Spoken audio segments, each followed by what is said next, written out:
Hey guys, it's your girl Nikki, and I'm in a bit of a funky mood right now.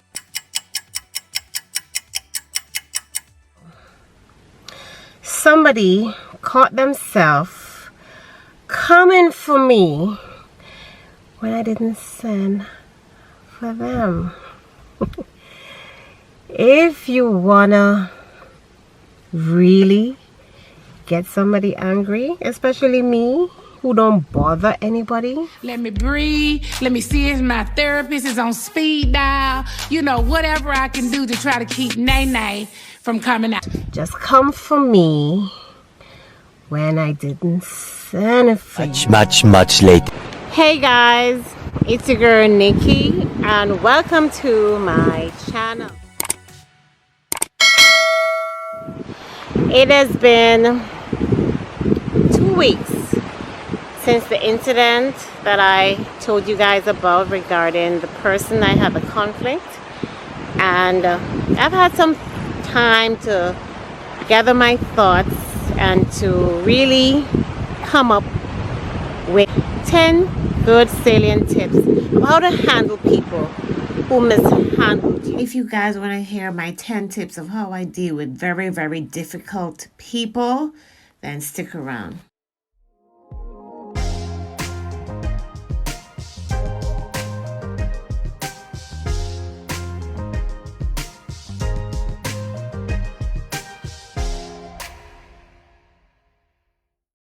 Those of you who don't know your girl Nikki, 5 years ago, this whole conversation, this whole altercation would have gone a completely different way.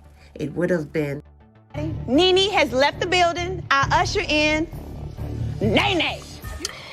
and of course you guys know I'm from Jamaica, and Jamaicans have a reputation. We are outspoken people. We are not fearful of anyone, and we will definitely tell somebody what we feel when we feel it. And so definitely have shown a lot of growth, because when that person did what they did, it wasn't only something that I could feel, but it was something to cause me public embarrassment. Oh no, this heifer didn't. And so I had a choice in my head. Do I retaliate by trying to humiliate them publicly on the public platform, or do I just be diplomatic and be the better one and be above board and be diplomatic and be apologetic even? Should I do that, or should I just forget everything and just let them know? They want to try to dim my light so their light can shine bright. But you know what? It ain't gonna work. What time of day it is. But when I saw myself not even hesitating to take the high road, to explain myself even, to be apologetic, to be diplomatic, and to do so in the midst of that anger, that's when I knew that I am growing. Oh my God! It also reminded me that the devil sometimes sends people your way just to test you, to see if you've grown, to see what would you do. And we definitely have to make a choice between going left. I follow 1, 2, 3, 4 steps before I pull the trigger. Doing the wrong thing, or going over here and doing what we know we should do. Sorry. One eternity later. And I must admit, I'm still angry. I'm still feel slighted. I still feel as if the other person was wrong. But the tips that I have today, they're not focusing on who's right and who's wrong, but it's focusing on helping ourselves to grow as people, to help ourselves to recognize that there's another side to the story, and your version of the events doesn't necessarily have to always be the only right one. And why do we always have to be right? You know, how can we just make it? How can we make the situation right? And so I have 10 tips on how to handle people who mishandled you, people who hurt you.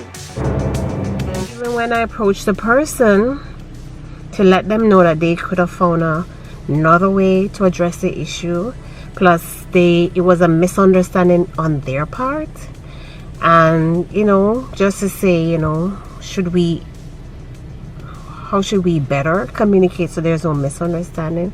A person didn't even answer me, showed me scant regard. Oh, hell no! So I was going above and beyond, and still above and beyond, and still being disrespected. And yet, the high road is what we have to take. A flashback. All of us have had the opportunity to be angry at one point or another. But what does the Bible teach us? The Bible tells us to be angry, but sin not. And so in this video, I want to look at 10 ways that we should really deal with persons who make us angry, and how can we make our relationships better. My first tip, guys, is to recognize that no one harms another unless they are in pain themselves. And by that I mean, if you do not take it personal, their attack, then you will see the bigger picture, that maybe it is something that you may be the target of it, but it was not directed at you per se, but you just reminded them of an incident that has happened to them in the past, and that pain that they have carried with them allowed them to treat you the way that they did. Does it excuse what they did? Oh, hell no! No, it doesn't. But at least it allows you, the receiver of the poor behavior, to, you know, give it some perspective that may lessen your anger and may even allow you to forgive them. So just remember what the Bible says. The Bible says, be angry and sin not. And to be more able to rectify the problem rather than hanging on to it. Because if we really look at the psychosis or the psychology behind people's behavior, sometimes we'll depersonalize it and realize it's not always about us. It may have been directed at us, but it's not about us. And maybe we can even, you know, through our actions, assist them to overcome it so that they can see, you know, that this is a pattern. Because some people don't realize the things that they do until they snap at someone, and they, you know, might say, why did I do that? And so it may allow them to do some self-reflection of their own, so that they don't continue to hurt others. Tip number 2, no one can hurt you unless you allow them. So guys, what this simply means is, someone can be insultive, they can be rude as hell, but I don't have to allow that anger to take over my life. I don't even have to even recognize them. I can decide how I react to it, and my decisions impact my life.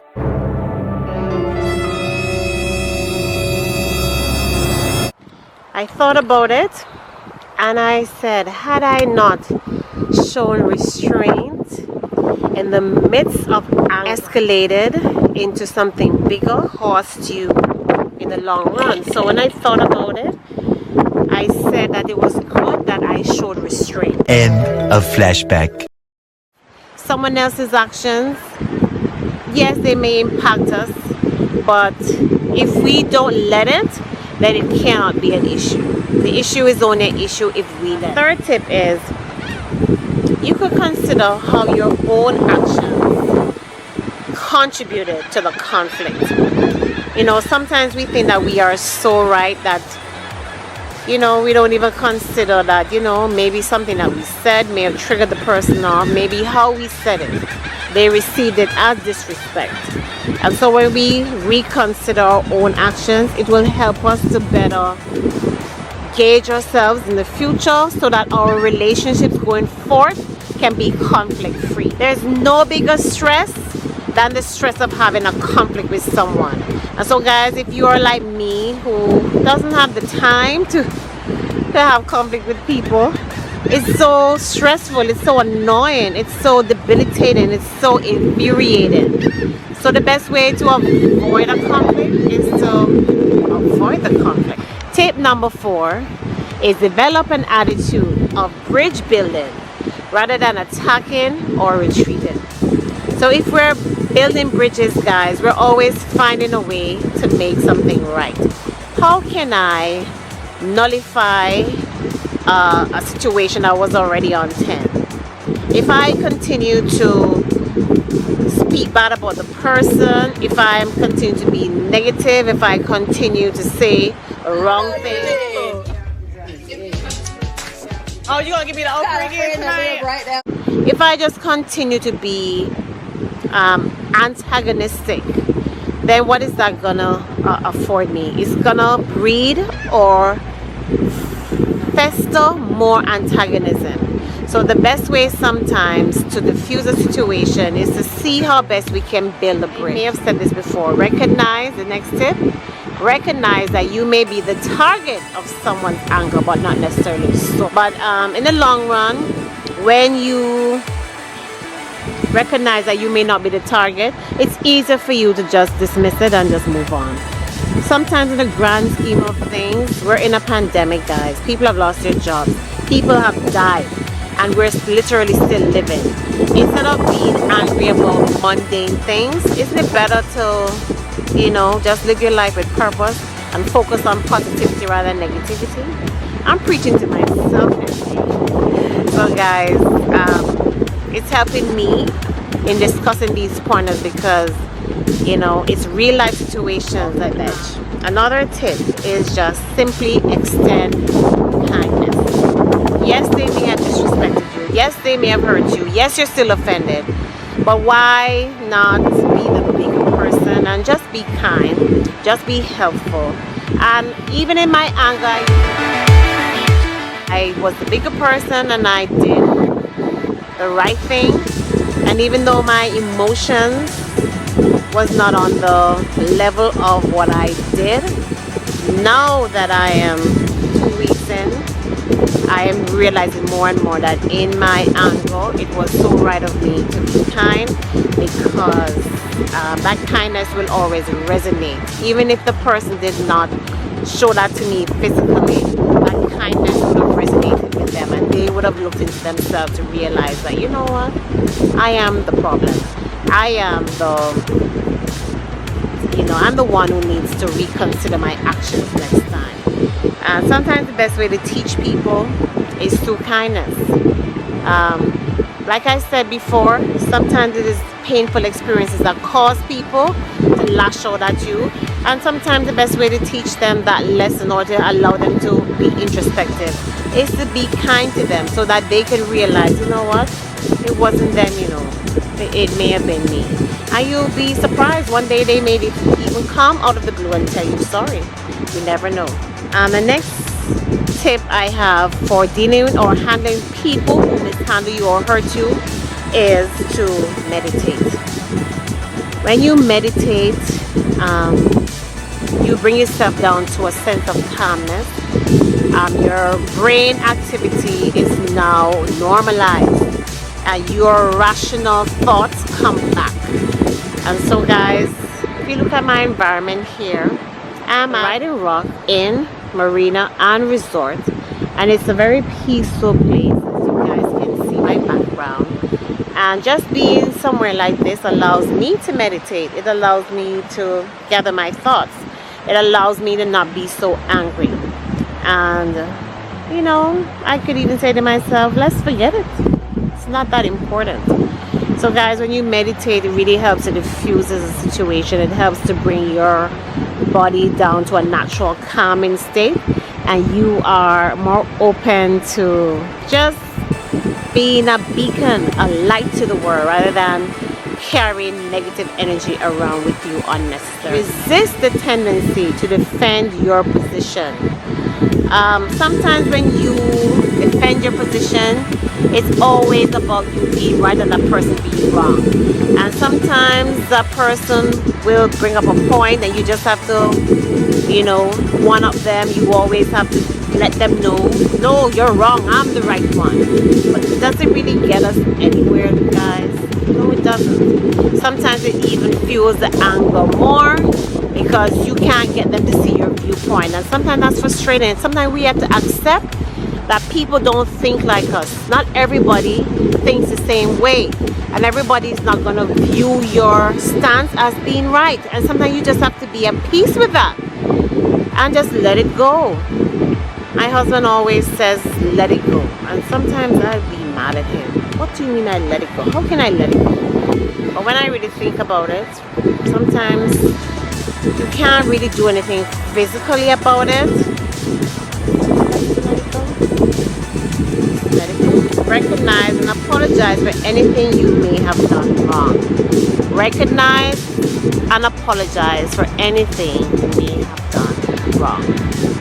And sometimes the Bible says a soft answer turneth away wrath.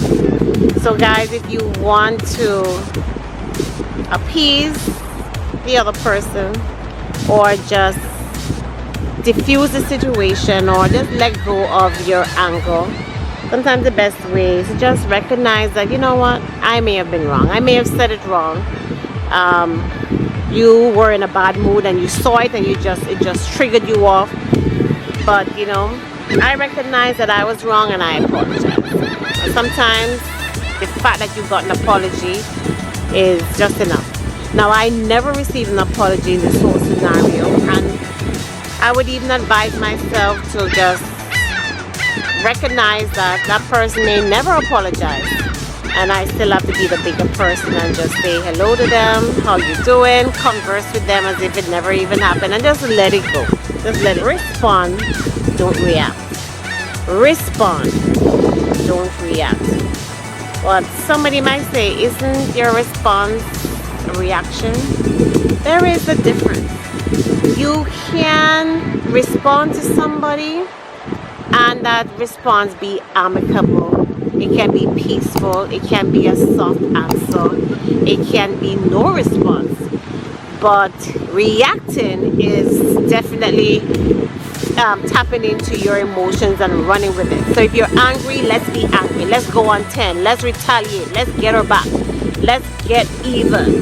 You know, so sometimes your reaction to something in our human frailty, our reaction to things is gonna be immediately anger. But when we respond, that's more of a considered action. You know, you've given some thought to it. You know what? Let me do the right thing instead of the wrong. Let me not say what I was going to say. Let me put a pin on it. You know, let me wait until my anger has diffused and I address the situation. So guys, respond, but don't react. Create personal limits. And by creating personal limits, you can let the person know in a discreet manner. In the future, I would prefer, rather than you reacting to something that I said, could you contact me and ask me if what I said was something that you misunderstood? Could you clarify? Sometimes if we create limits with people, they know how to proceed with you. Sorry, the true test of character is what you do when people are not around. The true test of character is what you do when you're in a bind. The true test of character is what you do when you don't expect something to happen, but your first response can be something positive as opposed to negative. So those are my tips, guys. This topic was more of a motivational topic, but if you love the content, give it a thumbs up, hit that notification bell so that YouTube can let you know when I upload a new video. And guys, stay safe and stay conflict free. And until next time, guys, catch you later. Bye.